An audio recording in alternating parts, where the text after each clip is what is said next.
제가 발표드릴 내용은 이제 국가 R&D 예산 헌금 그리고 이제 과학기술 빅데이터 부분하고요.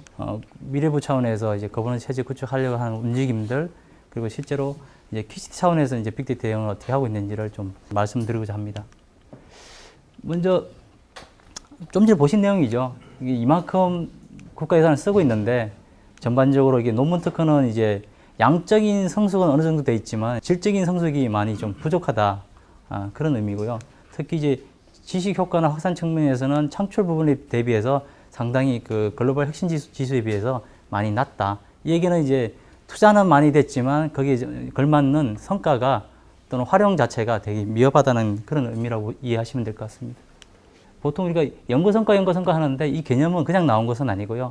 2005년도에 국가연구개발 사업 등의 성과평가 및 그 성과관리 관한 법률에 의해서 이 정의가 정의되어 있습니다. 정부에서 국가연구개발 활동을 통해서 나온 성과를 중심으로 평가하고 효율적으로 활용하기 위해서 이 법을 제정한 것이고요. 지금 모든 국가연구개발은 다 이 법에 저촉이 되어 있고요. 이 법에 따라서 관리가 평가가 되고 있습니다. 일반적으로 연구성과 그러면 연구자들은 대개 보면 논문 특허만 이제 많이 좀 오리엔티드 되어 있는데 실제적으로 국가에서 바라보는 것은 이제 아웃컴과 임팩트를 같이 봅니다. 그래서 장기적인 측면에서 2차 성과까지 그러니까 경제적 파급 효과라든지 사회문화적 파급 효과까지도 전체적으로 이제 그 연구 성과를 보고 있는 것이죠. 그러면 이제 국가 R&D 성과물에 대한 전담 기간을 좀 보시게 되면요. 25조 13항에 따라서 이런 8대 성과물이 각각 기관별로 지금 관리되고 있습니다. 그런데 중요한 것은 이런 그 본부처 차원에서 통합적으로 연구 성과를 등록 관리하고 공동 활용하는 데 있어서 굉장히 좀 저조하다는 것이죠. 화합물, 생물 자원 같은 경우에 0.18% 정도밖에 등록 기탁밖에 안 되기 때문에 실질적인 그 연구 성과물을 관리하거나 공동 활용하는 데서 굉장히 미흡하다는 것이죠. 저희가 이제 관심을 두고 있는 부분이 이제 데이터 부분인데요. 이 멋있는 사진이 이제 짐 그레이라는 분인데요. 이분이 R&D 패러다임은 이제 데이터 중심으로 갈 것이다. 그래서 미래의 연구는 데이터를 분석하지 않고는 연구할 수 없는 그런 환경이 될 것이고, 그런 환경에서는 데이터 분석 소프트웨어 기술을 더욱더 발전시켜야 된다는 걸 강조한 게, 근데 과학기술 쪽에서 우리가 알고 있는 빅데이터는 조금 개념적으로 좀 생각하셔야 될 게, 태생적으로 작은 것들이 모여서 크게 되는 경우가 있고요. 아니면 태생적으로 큰 것들이 있습니다. 대표적으로 이제 로그 데이터나 뭐 센서 데이터 이런 것들은 그렇게 크진 않으면서도 그게 실시간으로 쌓여서 굉장히 커지는 개념의 데이터고요.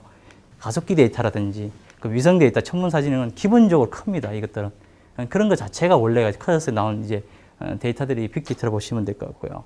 그래서 과학기술 쪽에서는 과학기술 활동에서의 과정과 결과를 통해서 얻은 데이터, 연구 결과를 검증하기 필수적인 데이터 이런 것들이 이제 과학기술 쪽의 빅데이터로 보시면 될 것 같습니다. 소개시키는 이런 데이터들이 현재는 이 정도 수준이지만 계속 이렇게 늘어날 것이다. 그래서 이런 데이터 없이는 이제 점차적으로 연구하기 힘들다는 거죠. 그래서 이런 빅데이터가 그냥 과학기술 쪽입니다. 이건 뭐 현재만의 현상은 아니고요. 정말 오래전부터 계속 있어왔던 문제들이었죠. 왜? 시설이나 장비들이 발전하면 발전할수록 생겨나는 건 데이터입니다. 사실은. 데이터 양들이 많아지고 품질이 고품질 되다 보니까 그 양들을 처리할 수 없는 그런 문제들이 과거에도 있어 왔다는 거죠. 1997년에도 이런 논문이 있습니다. 빅데이터 문제라고. 그 얘기는 뭐냐면 그 생산된 데이터들을 전송하기도 힘들고 분석하기도 힘들다는 그런 어려움을 토로한 것이 현재 빅데이터 현상하고 같다는 얘기죠. 이런 빅데이터가 중요성이 왜 중요하냐면은 아시다시피 그 2013년도 노벨 물리학상 받은 게 힉스 입자잖아요. 사실은 이제 정확도가 99.9998인데 만약에 0.0002가 틀리면은 힉스 입자가 아닐 수도 있겠죠. 근데 데이터로 일단 검증을 한 거니까. 근데 이 데이터로 검증된 것들이 결국은 이제 연구 결과물로 나오고 그것이 노벨상까지도 이어졌다는 것이죠. 그리고 뭐 상업적으로도 마찬가지입니다. 아마존닷컴이나 IBM 그 CEO들을 보면 데이터를 절대 버리지도 않을 뿐더러 그 데이터가 결국은 산업에서 활용할 때는 경쟁이 되고 성자가 될 거라고 주장하고 있죠. 그만큼 이제 데이터가 앞으로 미래 사회를 많이 바꿀 수 있는 중요한 원동력이기도 하죠. 그래서 이런 예측도 보고서가 나와 있죠. 경제적인 관점에서는 뭐 어떤 퍼블릭 섹터에서 이용하는 경우 헬스케어나 뭐 전반적인 퍼스널 로케이션 데이터라든지 아니면 매니팩처링이라든지 US 리테일 그러니까 이제 제조업이나 산업 쪽에서 활용되게 되면 각각에 대해서 이만큼 뭐 성과나 이득이 있다 주장은 하고 있죠. 근데 이제 조금 R&D 관점을 좀 바라볼 필요가 있을 것 같습니다. R&D에서 데이터를 활용한 시뮬레이션을 1달러 투자하게 되면 약 3에서 9달러 정도의 ROI를 취득할 수 있다고 합니다. 또 다른 측면에서는 전문적인 데이터 관리와 큐레이션 서비스를 이용하면 연구 시간에 약 1%를 절약할 수 있다고 하면은 1년에 약 1,000만 유로를 절약할 수 있다고 합니다. 이 얘기는 연구자들이 연구해서 논문으로 퍼블리싱 하기 전까지는 데이터와 실험을 많이 한다는 것이죠. 근데 그 시간이 1%만 줄여줘도 이만큼 시간을 절약하고 연구 성과의 효율성을 증대할 수 있다는 얘기입니다. 과거에 그 안행부나 뭐 이런 쪽에서 계속 빅데이터 정책은 나와 있지만 국가적인 어떤 그 실행 계획은 계속 나오지는 않고 그냥 발표만 하고 이제 끝난 상황인데 저희가 2013년도에 이제 미래부 성과평가국에서 이게 국가 연구개발 결과물의 어떤 일환으로 그 데이터들을 어떻게 잘 관리할 수 있을까에 대한 거버넌 체제를 구축하기 위해서 저희가 공동으로 작업을 했었습니다. 데이터를 잘 관리해서 국가 현안 문제를 해결하고 이것들이 결국은 신성장 동력으로 창출하겠다는 게 기본적인 이제 추진 배경이 되겠고요. 그래서 그 R&D를 수행하고 있는 31개 부처청에서 생산된 데이터를 공동 활용할 수 있는 생태계를 조성해야 된다는 게 추진 배경이 되겠습니다. 이 현황 문제점은 뭐 동일합니다. 사실 소프트웨어든 뭐든 간에 잘 공유하지 않는 그 연구 문화라든지 그것들을 활용할 수 없는 그런 환경이라든지 이런 것들이 관리가 또 국가 차원에서 관리가 잘 안 되기 때문에 관리나 활용 측면에서 굉장히 어렵다는 겁니다. 그래서 특히 데이터는 좀 더 심각합니다. 왜냐하면 이제 국내뿐만 아니라 해외도 마찬가지입니다. 데이터는 잘 안 내놓으려고 합니다. 기본적으로 그 출연연 입장에서도 보면은 기관 차원에서도 관리 잘 안 되고 있고요. 대부분이 다 PI나 연구자 중심으로 데이터가 관리되고 그런 문제들이 있어 왔습니다. 그래서 연구자가 직접 관리한다든지 개인적으로 관리한다든지 실험실 내 관리자가 관리한다든지 공동 관리한다든지 이런 측면에서 실제 관리가 되어 있고 기관 차원이나 국가 차원에서는 관리할 수 있는 체제나 종합계획이나 플랫폼이라든지 법제도가 부재하다는 것을 인식하고 그 종합계획안을 이제 만들었죠. 그래서 13년도에는 이제 비전과 목표는 이런 형식으로 했고요. 전체적인 카테고리는 5개 항목에서 약 15개 과제로 추진하려고 종합계획안을 만들고 이 계획안은 2013년도 그 미래부 차관이 국가연구개발정보관리위원회 위원장으로 있는데 그 2호 안건으로 상정이 되고 통과가 된 상황입니다. 한 가지 좀 더 법제도 쪽으로 추진하고 있던 노력은 2014년도 올해죠. 올해 이제 상반기에 연구개발 촉진법이라는 게 있습니다. 그러니까 지금 현재 공동관리 규정이 자체가 좀 유명무실하니까 그 아예 그냥 연구개발 촉진법으로 아예 새로운 신규 법을 만들어서 과학기술 빅데이터까지 포함해서 뭔가 해보려고 했는데 그것도 조금 지금 현재 중단된 상태고요. 그 이후에 또 추진하고 있는 노력 중에 하나가 이제 공동관리 규정을 좀 개정하는 거. 그래서 데이터도 좀 포함시켜서 국가적으로도 관리하고 활용할 수 있는 어떤 법적 기반을 만들어야 되겠다는 노력을 지금 추진하고 있는데 아직 올해 과연 될지 안 될지는 잘 모르겠습니다만 그렇게 지금 미래부에서는 지금 준비를 하고 있습니다. 그래서 키스티 차원에서 빅데이터 대응은요, 국가에서는 거버넌스 체제를 만들어준다고 하지만 실제로 그렇게 할 수 있는 환경이나 토대를 만들어줄 수 있는 것들은 키스티가 지금 조금씩 노력하고 있습니다. 연구 현장의 목소리를 들어보시면 해외도 마찬가지입니다. 사실은 여기 보시면 완전 절반 정도가 랩에서 관리하고 있는 거죠. 근데 우리나라 경우 같은 경우도 약 69%가 연구 수행자가 직접적으로 소유하거나 관리하는 체제가 되어 있습니다. 그 중에서 약 33%가 데이터 분실 경험도 있고요.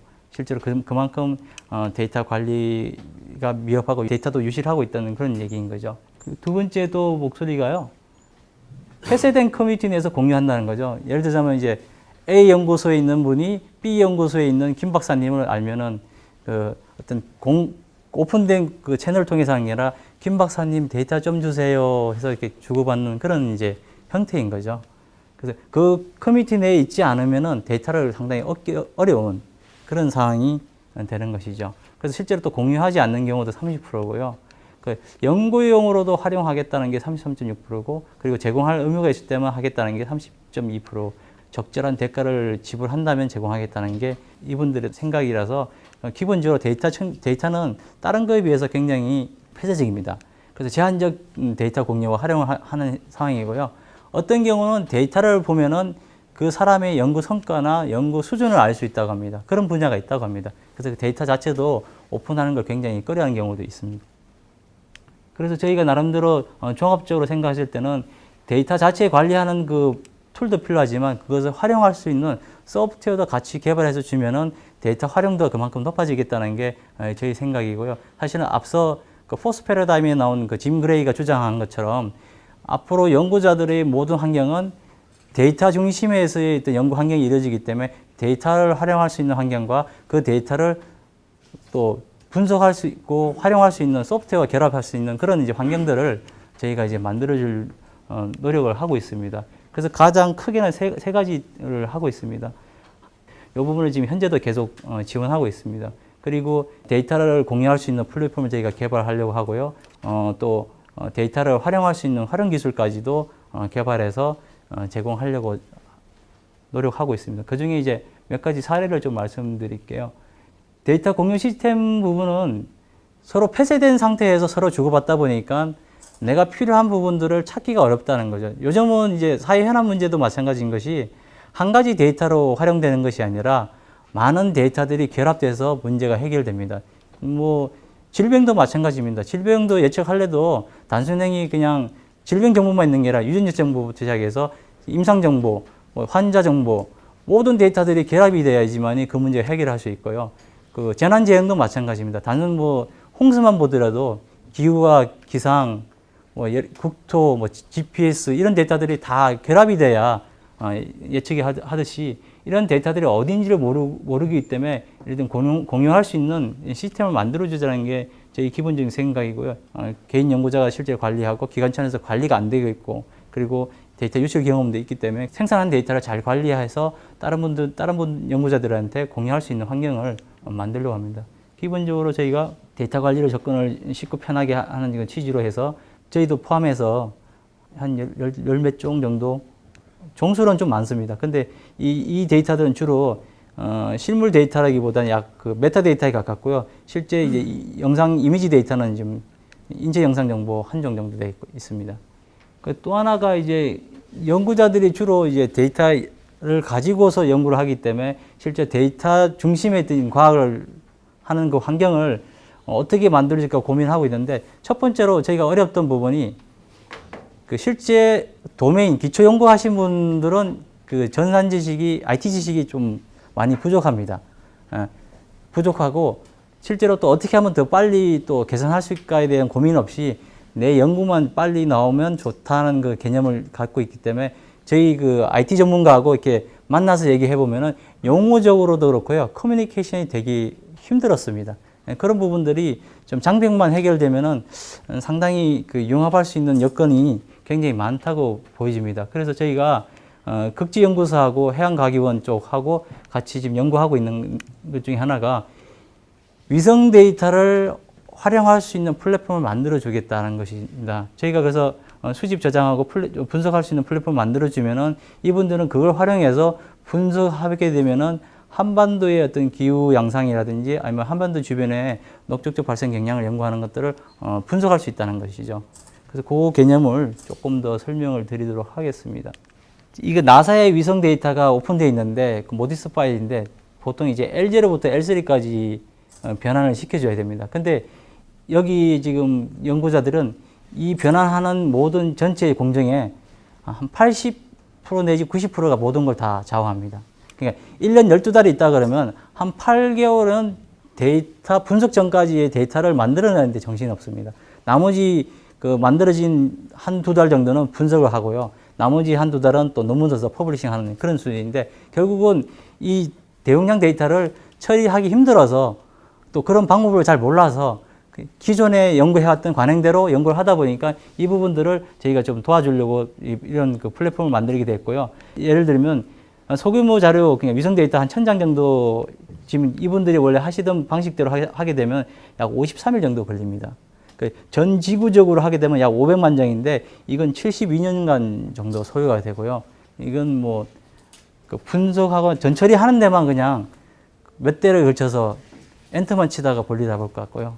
그래서 실제로 분석도 못하고 연구 결과도 안 나오는 그런 수준이라 그래서 현재 연구 환경이 이렇습니다. 이것을 좀 개선해 주려고 하는 게 저희 노력 중에 하나고요. 그래서 가장 오래된 걸리는 개선 구간을 찾아서 저희가 프로세스 개선하고 데이터 프로세스 병렬을 해서 굉장히 많은 그 프로세스를 효율화시켜서 그분들을 플랫폼화 시켜주고 있습니다. 저희 모습은 이렇습니다. 먼저 맞춤형 데이터 고속 변환기를 개발하고 분석 플랫폼을 환경을 만들어서 실제로 그분들 쓰는 매틀랩이나 R 같은 데 환경을 같이 접목시켜주면은 그 데이터를 언제든지 불러다가 분석하거나 활용할 수 있는 그런 환경을 만들어주는 것이 저희 이 사업의 목표입니다. 이 지구 화면단에서 내 특정한 영역에서 선택하게 되면 이 선택된 위성 데이터를 프로세스별로 변환을 시켜줍니다. 자동으로. 그래서 저희 이용자 맞춤형이라는 것은 이제 내가 선택한 영역 부분에서만 변환하겠다는 거고요. 그래서 단계별이라는 게 L0부터 L3까지 있는데 그 단계별로 루틴하게 또 할 수도 있고 전체 다 할 수도 있고요. 단계별로 변환한 과정에 대해서도 모니터링 가능합니다. 그리고 이용자별로 위성 데이터, 빅데이터 관리가 가능하고요.